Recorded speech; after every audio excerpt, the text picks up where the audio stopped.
मैं आपको बता दूं कि ये एक सच्ची घटना पर आधारित है। मेरी आंखों देखी हुई है। पहले मुझे भी भूत प्रेतों या फिर ऐसी किसी भी शक्ति पर यकीन नहीं था, लेकिन इस घटना के बाद मैं इन सारी बातों पर यकीन करता हूं। मेरा मानना है कि हम अगर भगवान में यकीन रखते हैं तो शैतान के वजूद को भी मानना पड़ेगा। आपको शायद इस कहानी पर यकीन ना आए, लेकिन मैं सिर्फ इतना ही कह सकता हूं कि जब तक खुद इस चीज को कोई महसूस नहीं करता, उसे कभी यकीन नहीं होता। मैं एहसास कर चुका हूं, इसलिए यकीन है। कहानी सच्ची घटना पर आधारित है, लेकिन कई पात्र और कहानी के कई अंश बिल्कुल काल्पनिक हैं। इनका किसी भी जीवित या मृत व्यक्ति से संबंध नहीं है। फोन की घंटी बजते ही मेरी नींद खुली।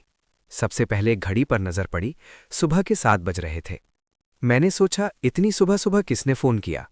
बिना फोन की स्क्रीन देखे ही हरा बटन दबा दिया। हेलो।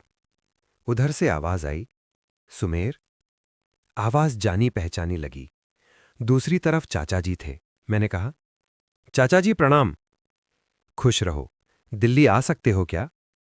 उनका इतना कहना था कि पूरी नींद कहाँ छू मंतर हो गई पता ही नहीं चला। शरीर की सारी इंद्रियां एकाएक ये संकेत देने लगी कि कुछ ना कुछ गड़बड़ तो है। फौरन दिमाग में फिल्म चलने लगी कि क्या हो सकता है। कहीं दादी या फिर दादा या कोई और। खैर, दिल की बढ़ती धड़कनों को काबू करने की नाकामयाब कोशिश करते हुए मैंने पूछा, चाचा जी सब ठीक तो है ना? सुमेर, अगर दिल्ली आ सकते हो तो फौरन आ जाओ, बेहद जरूरी है। इतना कहकर चाचा जी ने फोन काट दिया। दिमाग चक्कर घिन्नी की तरह घूम रहा था। समझ नहीं आ रहा था कि क्या हुआ। फौरन पिताजी को फोन लगाया। काफी देर तक मोबाइल में ट्रिन ट्रिन की घंटी सुनाई देती रही, लेकिन पिताजी ने फोन नहीं उठाया। मम्मी को फोन किया, लेकिन यहां भी फोन नहीं उठा।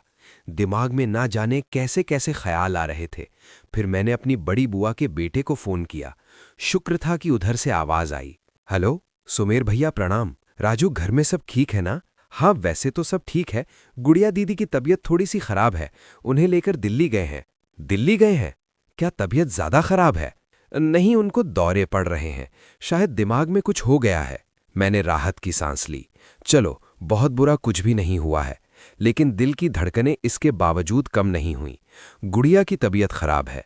पहले तो कभी इस तरह उसकी तबीयत खराब तो नहीं हुई। खैर, किसी तरह बॉस को फोन करके हालात समझाए और दिल्ली जाने वाली अगली ट्रेन पर चढ़ गया। टीटी को कुछ पैसे देकर एक बर्थ पर आसरा मिल गया। आखिर हैदराबाद से दिल्ली की इतनी लंबी दूरी जो तय करनी थी। अगले दिन सुबह करीब 9 बजे नई दिल्ली स्टेशन पर उतरा। ऑटो किया, सीधे घर पहुंचा। रास्ते भर दिमाग में ना जाने कैसे कैसे ख्याल आते रहे। घर पहुंचा, देखा गुड़िया अगले कमरे ही बैठी है। फौरन बोला, भैया आ गए? प्रणाम किया। मैं और ज्यादा परेशान। गुड़िया तो बिल्कुल ठीक ठाक है, लेकिन घर में एक अजीब सा माहौल जरूर महसूस हुआ। खैर, नाश्ते के बाद चाचा जी से बात की तो सुनकर पैरों तले जमीन ही खिसक गई। कैसी बातें कर रहे हैं चचा जी? गुड़िया पर किसी भूत प्रेत का साया है? आपका दिमाग तो ठीक है। खुद आप एक डॉक्टर हैं, फिर ऐसी बहकी बहकी और अंधविश्वास की बातें कर रहे हैं। नहीं सुमेर, जब तक गुड़िया को देखा न था तब तक मेरे शब्द भी यही थे। भाभी या भैया तुम्हें सारी कहानी बता देंगे। क्या माँ और पिताजी भी यहीं पर हैं? हाँ, वो भी कल ही आए हैं। गुड़िया के हाथ से एक लौंग लेकर पास में ही एक तांत्रिक के पास गए हैं। आते ही होंगे। तुम्हारी चाची भी उन्हीं के साथ गई हैं। चचा जी, ये 21वीं सदी है और बाहर वाले कमरे में गुड़िया बैठी तो है एकदम फिट। मुझे तो वो बिल्कुल भी बीमार नजर आ रही। थोड़ी देर इंतजार करो सुमेर, आंखों से देख लोगे तो समझ जाओगे। चचा जी के मुंह से ऐसी बातें सुनकर मेरा दिमाग खराब हो रहा था। मैंने कभी इन सब बातों पर यकीन नहीं किया। कोरी बकवास के सिवा और कुछ भी नहीं लगता था। लेकिन शायद मैं गलत साबित होने वाला था। मेरे जैसा आदमी भी कुछ ही घंटों बाद ये यकीन करने वाला था कि हाँ, कोई दूसरी शक्ति होती है, कुछ ना कुछ तो है। घंटी बजी, दरवाज़ा खोला तो देखा पिताजी, माँ और चाची थीं। सबके चेहरों पर एक अजीब तरह का डर साफ साफ नजर आ रहा था। सबको प्रणाम किया। आशीर्वाद में वो पुरानी वाली बात नहीं लगी। लग रहा था मानो दुखों का बहुत बड़ा पहाड़ टूट पड़ा था। चाची के हाथों में एक शीशी थी और उसमें पानी नजर आ रहा था। चाची ने फिर चचाजी, पिताजी और मुझे बुलाया। गुड़िया दूसरे कमरे में आ गई थी। जैसे ही कमरे में घुसा, गुड़िया के हाव भाव देखकर मुझे कुछ अजीब सा लगा। मैंने कहा, गुड़िया, क्या हुआ? गुड़िया चुपचाप बैठी रही। थोड़ी देर तक वो मुझे अजीब नजरों से घूरती रही। फिर चाचा की तरफ देखा। फिर खड़ी हो गई। बोली, दादा, ये तुमने ठीक नहीं किया। मैंने मना किया था ना, मुझे वहां पर जाना है, मुझे जाने दो। कानों पर यकीन नहीं हुआ। गुड़िया की आवाज किसी मर्द जैसी आवाज लग रही थी। 1 घंटे पहले तो उसकी आवाज बिल्कुल ठीक थी। एकाएक इसे क्या हुआ? तभी चाचा जी ने कहा, सुमेर, जरा इसके हाथों को पकड़ना। भैया, आप भी जरा इसे पकड़ लें। मैंने पापा को मना किया। अरे मैंने पकड़ा तो है, आप रहने दीजिए। मुझे अपनी बाजुओं पर यकीन था। सोचा गुड़िया जैसी दुबली पतली लड़की को तो मैं आसानी से संभाल लूंगा। लेकिन कुछ ही पलों बाद मुझे अपनी ताकत पर शक होने लगा। गुड़िया के शरीर में पता नहीं एकाएक कितनी ताकत आ गई कि वो मेरे वश से बाहर होने लगी। खैर, तभी पापा ने भी गुड़िया को पकड़ लिया। लेकिन हम दोनों ये महसूस कर सकते थे कि इस वक्त गुड़िया की ताकत हमसे कहीं ज्यादा है। दिमाग एक बार फिर घूम रहा था। जिन बातों पर मुझे यकीन नहीं था उस पर यकीन करना पड़ रहा था। लेकिन दिमाग के किसी कोने में अभी भी था कि ये कोई दिमागी बीमारी है, ना कि भूत प्रेत का साया। खैर, उस तांत्रिक के यहां से आए पानी को छड़कने के बाद गुड़िया एकदम से शांत हो गई। लेकिन चेहरे में अभी भी वही भाव थे। चाचा कमरे में उसके पास रह गए और हम बाहर निकल गए। पापा ने बताया कि एम्स में टाइम मिल गया है, डॉक्टर से दिखाना है। अगले 3 दिनों तक यही होता रहा। कई सारे टेस्ट हुए, लेकिन सबकी रिपोर्ट नॉर्मल। न्यूरो के डिपार्टमेंट में भी दिखाया गया, लेकिन वहां भी रिपोर्ट्स में कुछ नहीं आया। खैर, तय हुआ कि अब वापस गांव चला जाए, वहीं कुछ हो सकता है। अगले दिन हमने घर जाने वाली ट्रेन पकड़ ली। रास्ते भर सब कुछ ठीक था, कुछ भी गड़बड़ नहीं हुई। लेकिन जैसे ही हम घर पहुंचे, गुड़िया एकाएक बेकाबू हो गई। मैंने उसे संभालने की कोशिश की, लेकिन उसके एक जोरदार थप्पड़ ने दिन में तारे दिखा दिए। खैर, किसी तरह चाचा जी ने फिर से वो पानी छिड़का, तब जाकर वो शांत हुई। किसी को कुछ भी समझ में नहीं आ रहा था कि करें तो क्या करें। पापा, हुआ क्या है? मेरी तो कुछ भी समझ में नहीं आ रहा है। गुड़िया को लगता है कोई जबरदस्त मानसिक बीमारी हो गई है। नहीं सुमेर, अगर ऐसा होता तो सोचो पानी छिड़कते ही वो शांत क्यों हो जाती। और तुमने अपनी आंखों से देखा कैसे बेकाबू हो गई थी और उसकी आवाज भी बदल गई थी। हाँ, ये तो है, लेकिन अब हम क्या करेंगे? बगल के गांव में फकीर हैं, उनको बुलवाया है, देखो क्या होता है। क्या आप सच में यकीन कर रहे हैं कि गुड़िया पर किसी भूत प्रेत का साया है? फिलहाल तो यकीन करना पड़ रहा है, पापा ने कहा। शाम के करीब 5 बजे वो फकीर आया, लेकिन जैसे ही उसने सीढ़ियों पर पहला कदम रखा, वैसे ही वो चौंक कर पीछे हट गया। शर्मा जी, आज रहने दीजिए, कल मैं फिर आऊंगा। इतना कहते ही वो तेज कदमों से चलते हुए चला गया। किसी को भी समझ नहीं आया कि आखिर फकीर ने ऐसा क्यों किया। खैर, किसी तरह रात कटी। रात भर गुड़िया ने सबको परेशान कर रखा था। सुबह के अभी 6 भी नहीं बजे थे कि बाहर से फकीर की आवाज आई। शर्मा जी, पापा फौरन बाहर गए। आइए आइए, बिटिया ने बहुत परेशान किया ना रात भर। खैर, फिक्र मत कीजिए, अब सब ठीक हो जाएगा। जैसे ही फकीर ने सीढ़ियों पर कदम रखा, गुड़िया वैसे ही आक्रामक हो गई। अभी तक मैं यकीन नहीं कर पा रहा था कि ऐसा भी होता है। खैर, फकीर भीतर आए। आते ही उन्होंने मेरी तरफ देखा और कहा कि आप गुड़िया से जरा बचकर ही रहें। मैंने पूछा, बाबा, जहां तक मुझे याद है मैंने गुड़िया को एक थप्पड़ मारना तो दूर, डांटा तक नहीं होगा। सुमेर, बात वो नहीं है। कई बार हालात जो दिखते हैं वो होते नहीं हैं। जब ऐसी स्थिति होती है तो तुम्हारे पूर्व जन्म की कई बातें भी उससे जुड़ी होती हैं। मैं चुप रहा, लेकिन मुझे फकीर का ये लॉजिक समझ में नहीं आया। सुमेर, जो तुम जिस लॉजिक के बारे में सोच रहे हो ना, उसका जवाब थोड़ी ही देर में तुम्हें मिल जाएगा। फकीर की बात सुनकर तो मेरे पैरों तले की जमीन ही खिसक गई। क्या ये फकीर सामने वाले की मन की बात जान लेता है? मेरी आंखों के सामने जो कुछ भी हो रहा था उस पर शायद किसी को भी उस पर यकीन ना आए, लेकिन वो हकीकत थी। फकीर जमीन पर बैठ गया। उसने चावल के आटे से कुछ घेरे बनाए। घेरों के ऊपर उसने लकड़ी का एक बोर्ड रखा। फिर चाचा से बोला, गुड़िया को लेकर आइए, लेकिन जरा संभाल कर, इस वक्त वो पूरे घर से बेहद नाराज है। गुड़िया जब आई तो उसकी आंखें सुर्ख लाल हो चुकी थीं। उसकी आवाज में गुर्राहट थी। मौलवी, तुम फिर आ गए। उस दिन तो डर कर भाग गए थे, आज कहां से ताकत मिल गई तुम्हें? आप जो भी हैं, पहले शांत हो जाइए। हम आपकी पूरी बात सुनेंगे। हम आपको कष्ट देने या फिर परेशान करने नहीं आए हैं। हम आपकी परेशानी को दूर करने आए हैं, जो आप बिटिया के जरिए हम तक पहुंचाना चाहते हैं। तुझे कैसे पता कि हम परेशान हैं? हमें कोई परेशानी नहीं है। बाबा, जब आपको कोई परेशानी नहीं है तो आप अपने ही खानदान की बिटिया को क्यों परेशान कर रहे हैं? आखिर ये भी तो आपकी ही बच्ची है। जरा सोचिए क्या होगा इसका भविष्य। फकीर की बातें सुनकर गुड़िया एकटक उसे देखने लगी। थोड़ी देर घूरने के बाद उसने बोला, बात तो तुम्हारी ठीक है, लेकिन मैं क्या करता। कितने सालों से मैं इंतजार में था कि ये इस उम्र में पहुंचे, क्योंकि यही एक है जो मुझे महसूस कर सकती है, मुझे देख सकती है। फकीर ने फिर किसी तरह बातों में फंसाने की कोशिश की। वो तो ठीक है, लेकिन ये इस खानदान की बेटी है, और आप तो ये जानते ही होंगे कि अगर बेटी में कुछ ऊंच नीच हो गई, ये बातें बाहर पहुंच गई तो क्या होगा। क्यों आप अपनी ही बच्ची की जिंदगी बर्बाद कर रहे हैं? तो क्या करूं मैं? 100 साल हो गए मैं अभी तक भटक रहा हूं। किसी ने मेरे बारे में सोचा कभी?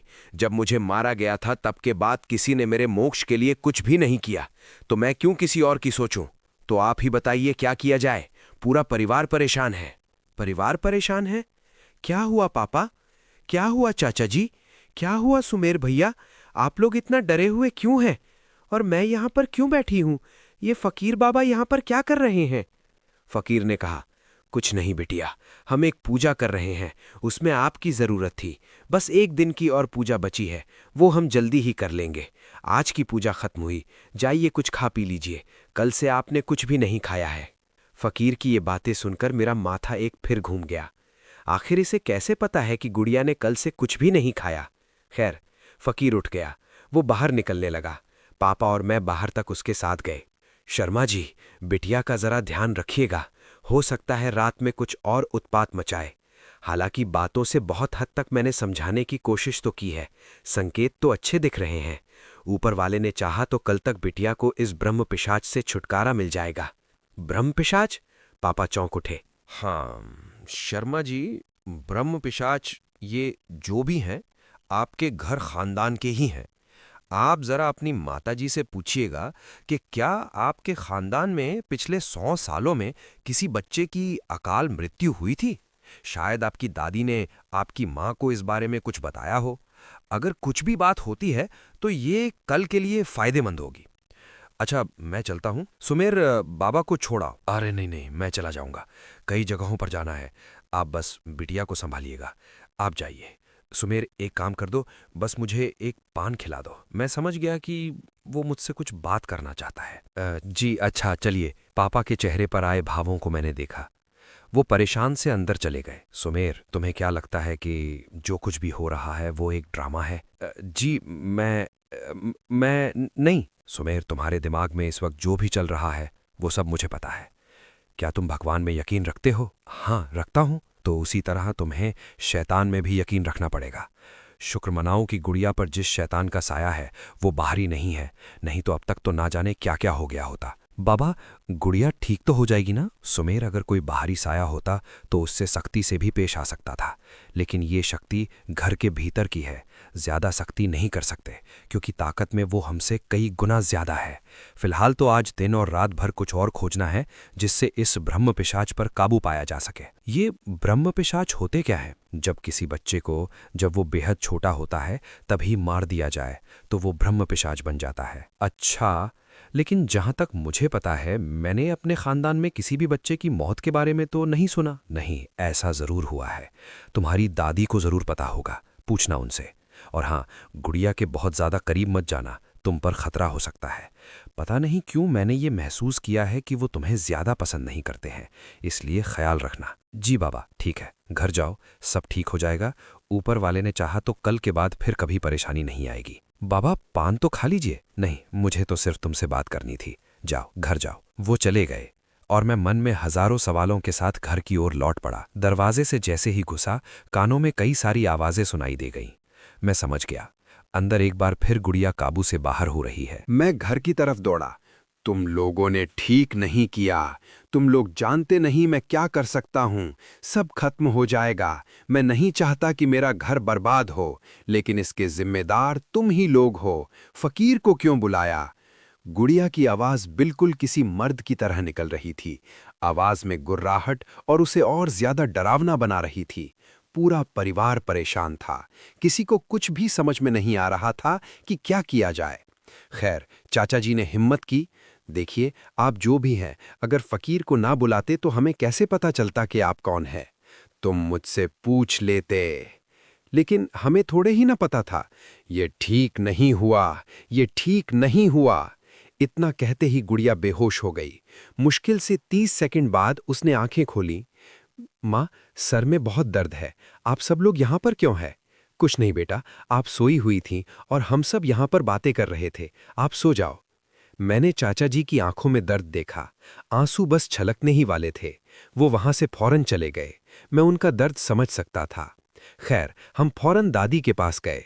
पापा ने पूछा, माँ, क्या कभी आपने अपने खानदान में सुना है कि किसी बच्चे की अकाल मृत्यु हो गई हो? नहीं तो, ऐसा तो कभी नहीं हुआ। मुझे याद तो नहीं आ रहा, लेकिन हाँ, मुझे याद आया। दादी के इतना कहते ही सबके चेहरे पर हैरानगी के भाव आ गए।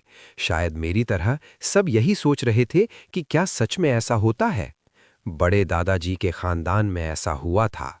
उनके दादाजी के सबसे छोटे बेटे को किसी ने जहर देकर मार दिया था। लेकिन ये तो बहुत पुरानी बात है।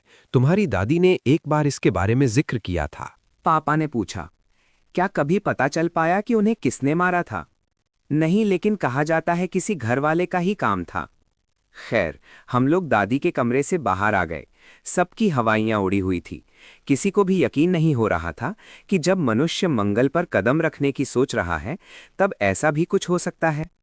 मुझे तो सबसे ज्यादा हैरानी हो रही थी। किसी तरह रात कटी। अगले दिन फकीर फिर सुबह सुबह आ गया। कल जिस जगह पर गुड़िया को बिठाया गया था, वहीं पर उसे दोबारा लाया गया। फिर वही नज़ारा एक बार फिर देखने को मिला। गुड़िया बेहद गुस्से में थी। आवाज में जबरदस्त गुर्राहट थी। फकीर के फिर आने से वो बेहद नाराज थी, लेकिन फकीर की बातों का उस पर गजब असर हुआ। उसके शरीर पर जिस किसी भी शक्ति का साया था, वो शांत हो गया। फकीर ने पूछा, बाबा, हम भी आपकी भलाई ही चाहते हैं, आपको क्या चाहिए? मुझे मुक्ति चाहिए। मुझे किसी भी तरह से मुक्त कर दो। मेरे पास दूसरा कोई रास्ता नहीं था। कई सालों से मैं ये कोशिश कर रहा था, लेकिन कोई भी मुझे देख और सुन नहीं पा रहा था। आपको मुक्ति कैसे मिलेगी? फकीर ने पूछा। मंगलवार के दिन गांव में जो माता का मंदिर है, वहां पर एक नीम का पेड़ है। हाँ बाबा, है, पापा ने कहा।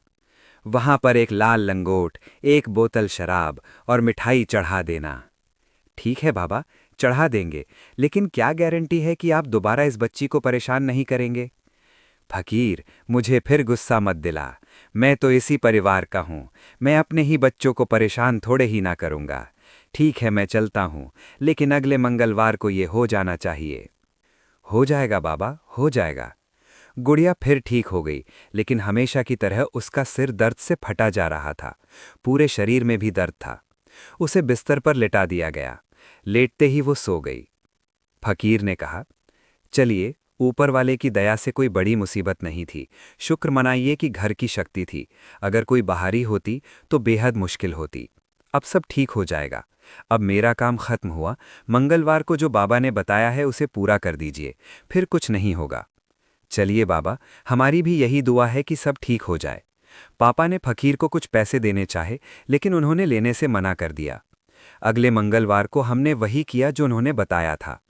इस घटना को करीब 15 साल बीत चुके हैं। गुड़िया बिल्कुल ठीक है। उसकी शादी को 10 साल हो चुके हैं। वो अपने परिवार के साथ मस्त है।